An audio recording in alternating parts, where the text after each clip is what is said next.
So, Jujutsu Kaisen released a new trailer, and also, along with that, they also released at Jump Fest so that we're going to be getting some Jujutsu Kaisen 0 characters, and they announced Geto and Yuta. I know y'all have been waiting for them, and I think we might be getting my boy Miguel maybe since they're doing Jujutsu Kaisen 0, but that's going to lead us into our anime question. Out of all the characters that they announced, who are you the most excited to play with? And also, we got a lot of trailers and a lot of new information about characters and just like, character clips, so we're going to be going over that and talking about that and breaking down the deep things with Jujutsu Kaisen Cursed Clash, because they released like 20 minutes of gameplay. We'll be talking about all that after we watch this video and see this breakdown, but let's go ahead and get straight into this video. Guess it's a little early to be busting out my domain expansion. Hiya there. I'm Satoru Gojo, first-year teacher at Jujutsu High. I'm here to give a lecture on the long-awaited Jujutsu Kaisen Cursed Clash. Available February 2nd, 2024. So, what's Jujutsu Kaisen Cursed Clash, you ask? Well, to put it simply, we're talking tag team battles. That means the name of the game will be teamwork as you aim to dominate cursed technique battles. Pretty cool, huh? I bet you're getting excited now. Okay then, time to start our special lecture on Jujutsu Kaisen Cursed Clash. First, let's take a look at the battle system. Oh, okay. Cursed technique battle means fighting with the unique cursed technique your characters have to offer. Okay, yeah, we see Form all a that. tag team with characters whose abilities complement each other to gain a strategic edge in combat. Better to join the fray with a pal than go it alone, wouldn't you say? Cursed energy is a key factor in any brawl. Okay. Raise your cursed energy level, and you'll be able to use powerful techniques and unique capabilities. This is sure to give you the leg up you need. Once it reaches the late stages, you'll see clashes between ultimate moves, chock full of cursed energy. Just imagine the exciting battles that'll unfold. You can also unleash joint attacks in step with your partner. And ultra-powerful awaken moves that can turn things around at the 11th hour. Domain expansion. Awakening Infinite moves. Void. You can play online too. There's online versus mode where you fight in ranked 2-on-2 matches against players around the world. And online co-op mode where you and a partner take on CPU opponents in a series of battles. I recommend online versus mode to polish your skills and online co-op for a more casual experience. Online co-op mode has its own character upgrade features, and depending on the progress you make, the difficulty can vary. That means the fun keeps on ramping up. And if you're the type of person who doesn't like playing with strangers online, never you fear. There are online lobbies where you can play with just your friends. Oh, that's pretty character cool. costumes to player cards. You also have plenty of different options for sending messages. Custom lobbies look like Boy, everybody's looking so swank. You could change the outfits. I remember that. I'm forced to realize how weak and useless I am. I'm simply not allowed to fall before anyone else. You got to see a little bit of anatomy. Will never stop. Outside of battle, you can recap the anime's tale of curses and sorcerers in story mode, as well as check out never-before-seen original stories. Plus, there's a relationship chart, which opens up as you progress and offers rewards. Time's up! That's There's so much more I want to say, but oh well. In that case, one last pearl of wisdom. Hey, they got the one real secret bell, you bro. need to achieve victory. Imagine a stronger, future version of yourself. That's the long and short of it. All that's left is to check it out for yourself. Bye-bye now. Jujutsu Kaisen Cursed Clash. Available February 2nd, 2024. Okay. So that was it for that. Okay, they gave a little bit of new information, but we're going to go more into depth. Right. So now, while they do go over a lot of things in the actual video, I don't think they really went that deep into the actual mechanics of the game. And that's what we're going to talk about from a lot of the videos and things that they've been releasing over time. And I also got timestamps in the description if there's certain things that you've already seen. So we're talking about the characters. What I've seen some of these things. When we look at Sukuna, we already know that he can hit from all ranges. He has area strikes, focus strikes, and we got to see the regeneration ability in one of these videos, where if you counterattack, you get a regeneration, which is basically his reverse curse technique. And so even though Sukuna can hit opponents, he can hit allies as well. Allies don't take damage, and you see from this clip here where they're actually not taking damage. We got some more clips of Mahito as well, and we actually got to see what they meant about his range being extended in his domain expansion. And you can see right here he's able to stretch his body to farther lengths, and we also see him summoning cursed spirits and things like that. And he can roughly summon around 3 with the lowest level and 5 with the highest level whenever he's at a highest level of cursed energy. And one thing about Mahito that makes him pretty crazy, as I've said before, normal strikes in this game don't deal damage. You have to use curse techniques and all things like that. But with Mahito, all of his strikes will deal damage, even if it's just a little bit of damage. So that's pretty crazy that Mahito can pretty much just damage you throughout the whole match. We move over to Maki. One thing that I saw from one of her little character trailers is that she has a special ability where she can basically kind of like parry or reflect an attack. And you see this whenever she's fighting Hanami. You see her reflect a projectile, and it looks like she has a little bit of decent air combat. They also released a video of Toge, and we got to see the actual throat meter in action. It's kind of like right there by his icon, and you can see whenever the meter gets red, he's going to take damage, and he has to drink the potion. But at least it looks like that you can actually use your curse technique, your curse speech for a little while before you actually have to worry about drinking anything. And I thought it was pretty cool how it looks like they're actually stunned for a decent amount of time whenever you use some of his commands. So I think this is I think Toge is going to be a very nice character to pair with people, especially to get off a domain expansion. Like if you're pairing them up and you hit them with like, maybe the stop and get crushed, and then you come with the domain expansion after, this is going to be a pretty good combo, especially when it looks like that you're stunned for a decent amount of time.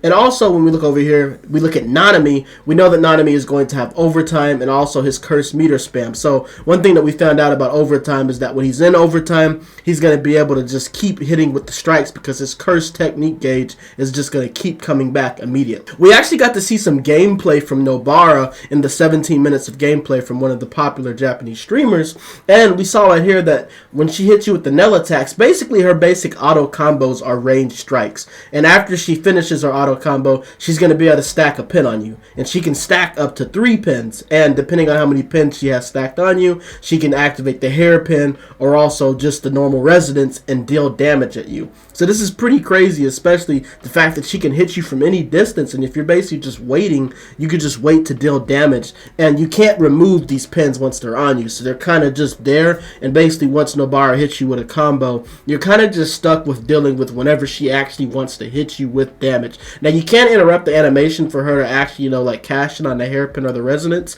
but this is kind of crazy that she can hit you from anywhere. This is definitely going to be a zoning character. We move over to Gojo. We saw that Gojo actually has like a little bit of an extra ability where he can be invulnerable, and we actually got to see it in play with some of this gameplay. Whenever he gets to the curse level 2, he's invulnerable for a little bit of time, but whenever he's invulnerable, this also drains his curse gauge. So maybe you won't be able to use as many techniques when you're invulnerable, but having invulnerability is just still pretty cracked. We actually got to see what his domain expansion looks like. So the domain expansion is pretty much just going to leave you vulnerable, and then Gojo can hit you with a strike right after the domain expansion, which is going to be that actually deals the damage, and it's actually a good amount of damage from this. We look at Itadori. Itadori gets a speed boost whenever his curse meter gets to a certain level. We've been knowing that he's a character that's very much focused on movement and being pretty ease of use for beginner characters, and as you see, he doesn't have as many bars as characters that we've seen like Gojo, and it's because his curse energy gains up faster. So he's going to level up quicker, and his Divergent Fist is going to change into Black Flash, and he's really going to be able to deal out damage.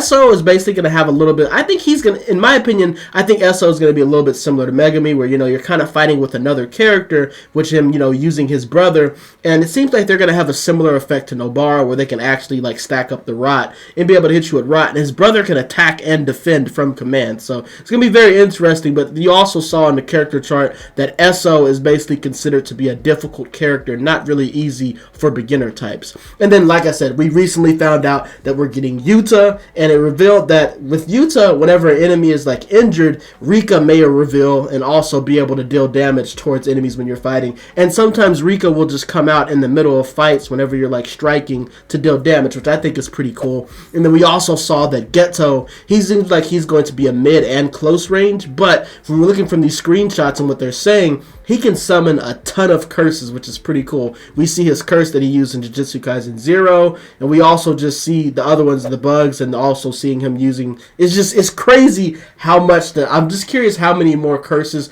they're actually going to let Geto use for this character. But those are the base things that we saw about the characters that we honed in on. Some basic gameplay thingies if you don't really know how the gameplay of Jujutsu Kaisen Cursed Clash is.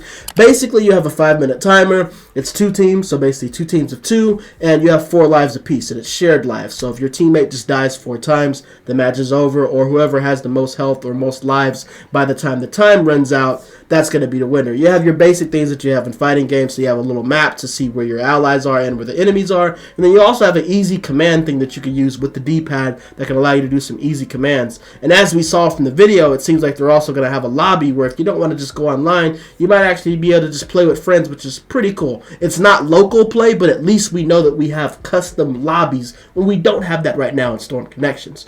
Now, when we get to some of the basic things with the combats, there's different types of strikes. If you haven't heard this before, we have the joint strikes, which are basically like the combo strikes with your partner. And the thing about these is they deal damage and they don't use cursed energy. So this is crazy. You have your basic strikes, which are basically just going to allow you to just punch your normal combos that are going to build your cursed energy, but this doesn't deal damage to your opponent. You have extraction techniques, which build gauge, but they also don't have damage. So this is probably going to be like, your lower level abilities that, you can put in with the combos to still get more cursed energy gauge.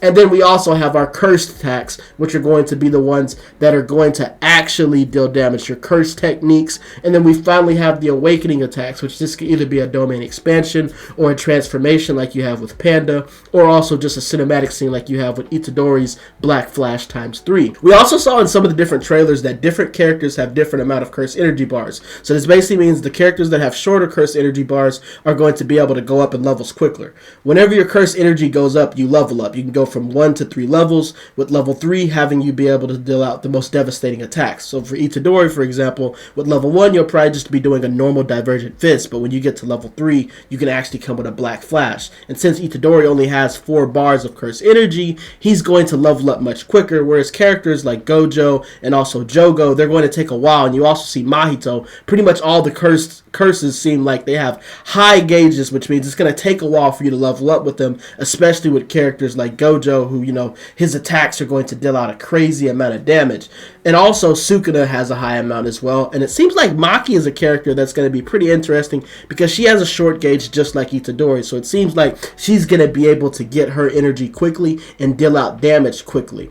And we also saw that there's also some different passive abilities that characters have that we see from the character cards. So we know that Nanami has the overtime. We know that Sukuna can heal himself. We know that Gojo gets invulnerability. All these characters, not every character has a certain hack, but certain characters can do special things, which I think is just pretty cool with the creativity and how much they're actually putting into each character. And then we also saw from one of the things when we saw Toge doing the missions, you can equip boost and stuff to make your curse energy gauge maybe go up faster or have more curse gauge. So I'm kind of curious if these boosts are going to go into the aspects of the online gameplay when you're playing against people, because that might be a little bit crazy depending on if you have to unlock some of these boosts or if you get them from completing the story, or if they're just not going to have boost have anything to do with the online modes. And also, we saw some different things also that the damage is pretty big. So when you actually get hit with these curse techniques and these awakening attacks, you're going to feel them. These are not going to be small strikes. This is really going to hurt you. And it seems like this is why they're having 4 lives, because it seems like depending on how you're moving around, these matches might be able to go on pretty quickly. And that's pretty much all the information that we got from the game so far, besides also us seeing some new maps for some trailers. I know we saw the one map, and I know y'all were telling me in the comments that it was from the Jujutsu Kaisen 0 whenever they were fighting Geto's curse. And then we also saw, from now that we know that we're getting Yuta and Geto, we saw the Kyoto campus for sure, which I kind of figured they were going to put the Kyoto campus in the game. But we know we have that now. So they're announcing, more new maps, more new characters. And considering that they already announced Geto and Yuta at this point when, you know, the game doesn't release till February, that has me hyped that we might be getting some more characters announced before the game releases, because they've been announcing, like, I'd say at least like 2 to 3 characters a month, so it's been pretty good. They've been giving us a decent amount of energy and a decent amount of information for this game. But let me know how y'all are feeling about this game, all this information. How is it looking to you? I know some people think the combat looks floaty and things like that, but some of these characters that we've been seeing, some of these gameplays have been looking a lot better, and just the uniqueness, and I just think the game's just going to be fun in general. Even if it is floaty, I'm still going to be on it. I'm still going to play it because, hey, it's Jujutsu Kaisen, and just the fact that they're putting so much effort into each character is enough for me. But hey, make sure to like, comment, subscribe, let me know how y'all felt about this video, and I'm going to see y'all in the next one, man. We up.